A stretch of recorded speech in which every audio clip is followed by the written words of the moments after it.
कोण नंबर 2, कोण नंबर 3, हे एकदा मुख्यमंत्र्यांनी ठरवून टाकावं. कारण आम्ही ज्यावेळेस उपमुख्यमंत्री म्हणतो त्यावेळेस दोघे उभे होतात.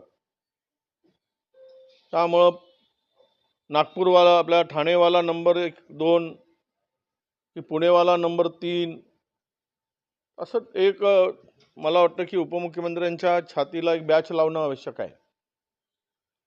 की हे नंबर 2 उपमुख्यमंत्री, तर आम्ही म्हणू मग नंबर 2च्या उपमुख्यमंत्र्यांना आम्हाला प्रश्न विचारायचा आहे.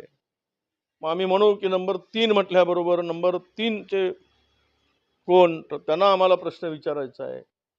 हा सगळा जो काही सावळा गोंधळ आहे, आता खरं म्हणजे महाराष्ट्रामध्ये अनेक प्रश्न आहेत.